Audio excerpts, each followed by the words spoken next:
손비나는 김용빈에게 갑자기 추석 선물을 건넸다. 맞춤 제작 마이크와 편지 한 장.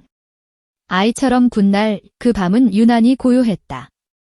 늦여름을 밀어낸 가을비가 스튜디오 지붕을 톡톡 건드리며 내려앉고 공연 리허설을 마친 조명들은 하나둘 숨을 거두듯 어둠 속에 스며들었다. 사람으로 가득하던 대기실은 이미 정리되었고 남아있던 두 사람의 숨결만이 빈 무대를 채웠다.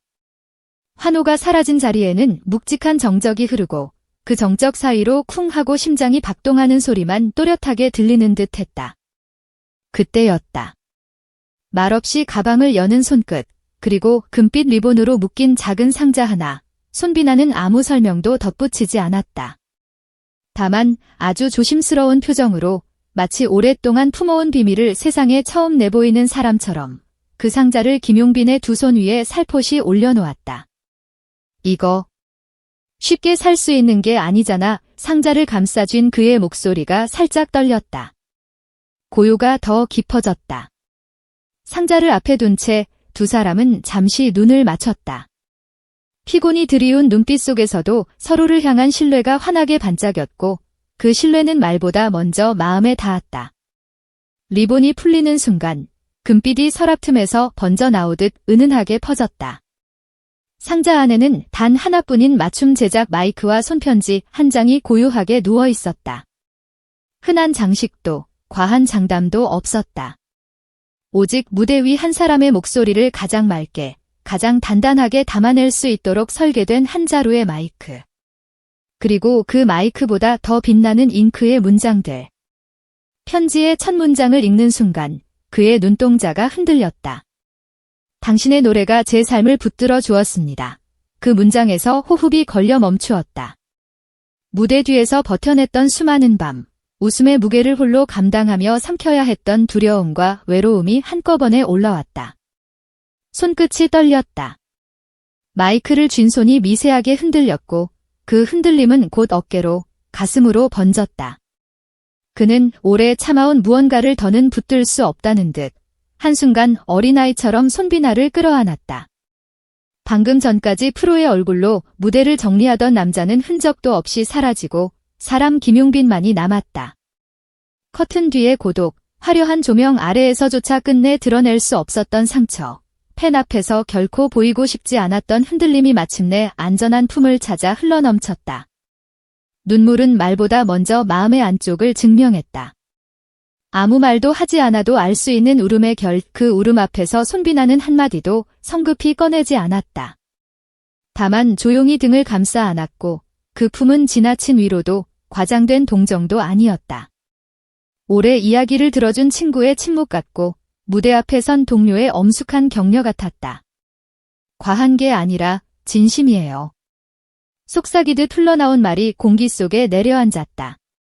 그 말 한 줄이 소금처럼 녹아들며 상처의 가장자리를 조용히 봉합했다. 눈물은 계속 났지만 그 눈물의 성질은 서서히 달라졌다. 고통을 증명하던 물기가 감사로 바뀌고 무력의 흔적이던 떨림이 다시 노래를 부르기 위한 숨으로 바뀌는 순간 그는 깨달았다. 이건 선물이 아니라 약속이라는 것을.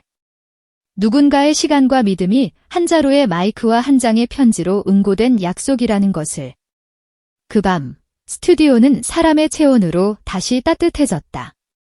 조명이 꺼진 공간에 작은 탁상등을 켜고 두 사람은 나란히 앉아 편지의 끝 문장까지 천천히 소리 내 읽었다. 진심은 언제나 전해진다고 믿어요. 마지막 줄을 덮고도 한동안 말이 이어지지 않았다. 밖에서는 여전히 부슬부슬 비가 내렸지만 그 빗소리는 더 이상 쓸쓸하지 않았다. 오히려 새로운 계절로 건너가는 다리처럼 들렸다. 그 다리를 함께 건널 수 있다는 사실 하나만으로 오늘의 고단함은 어제의 상처를 이겨낼 힘으로 바뀌었다. 스테이지의 박수는 사라져도 사람의 마음은 이렇게 남는다는 것을 두 사람 모두 알고 있었다. 밤이 깊어 돌아온 집, 김용빈은 마이크를 책상 위에 올려두고 한참을 바라보았다. 그 자루가 지나온 길을 생각했다. 설계도 위에 그어진 수많은 선들, 장인이 갈고 닦은 금속의 숨결, 목소리의 결을 연구해 하나의 칼날처럼 세워낸 감도의 곡선. 그 모든 시간이 한 사람의 노래를 응원하기 위해 모였다는 사실이 가슴을 묵직하게 했다. 그리고 편지를 책상 모서리에 세워두었다. 빗방울을 닮은 글씨, 하지만 그 빗방울은 차갑지 않았다. 문장을 따라가다 보니 어느 순간 손편지의 잉크가 자신의 맥박과 같은 속도로 흐르는 것이 느껴졌다.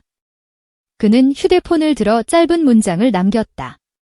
진심은 결국 노래가 된다. 그 문장 하나가 새벽을 가르자 팬들의 마음은 파도처럼 출렁였다.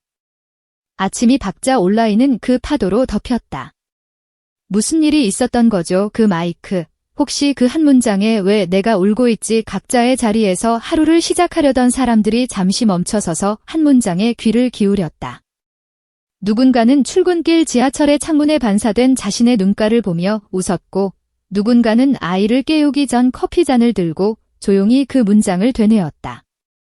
상업적인 이벤트도 계산된 홍보 문구도 아닌데도 사람들은 알았다. 이건 광고가 아니라 사람의 체온이라는 것을. 그 체온이 스크린을 넘어 손끝에까지 와 닿았다는 것을. 추석 스페셜 무대의 날, 금빛 마이크는 조명 아래에서 별처럼 반짝였다.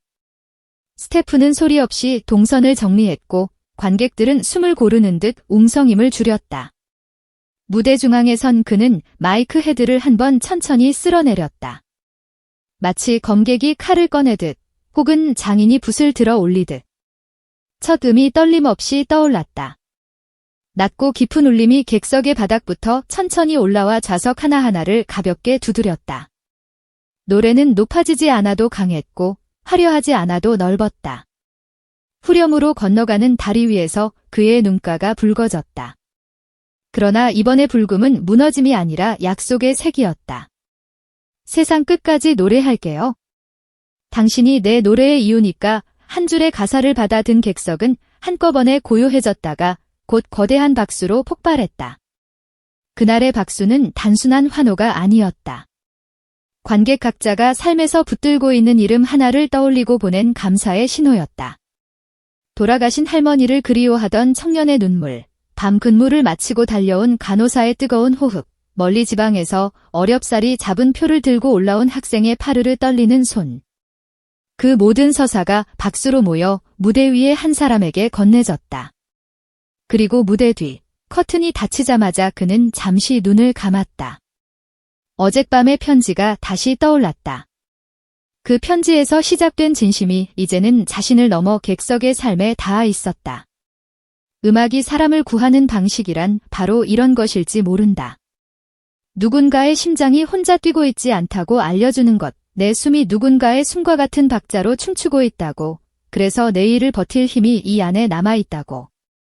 공연이 끝난 뒤 인터뷰실 앞복도는 소곤거림으로 가득했다. 그 마이크, 어디 제품이래 맞춤 제작이라던데 편지는 누가 쓴 걸까 누군가 질문을 던졌지만 대답은 쉽게 나오지 않았다. 그는 잠시 생각하다가 조심스레 말했다. 그건 누군가의 마음이에요. 그리고 그 마음이 제 노래를 다시 살렸어요. 그 한 문장으로 충분했다. 호기심은 조용한 감탄으로 바뀌었고 감탄은 응원으로 자라났다. 사람들은 각자의 자리로 돌아가며 미묘한 미소를 지었다. 설명할 수 없지만 분명한 온기가 손목에 감기는 느낌. 그 온기가 오늘을 버티게 하고 내일을 기다리게 했다. 며칠 뒤 손비나는 자신의 SNS에 아주 짧은 글을 올렸다. 진심은 언제나 전해진다고 믿어요. 별표도 이모지도 없었다. 다만 문장 사이에 길게 쉬어가는 숨이 있었다. 그 글 아래에 김용빈의 답글이 이어졌다. 진심은 결국 노래가 된다. 두 문장은 서로를 바라보는 눈빛처럼 마주섰다.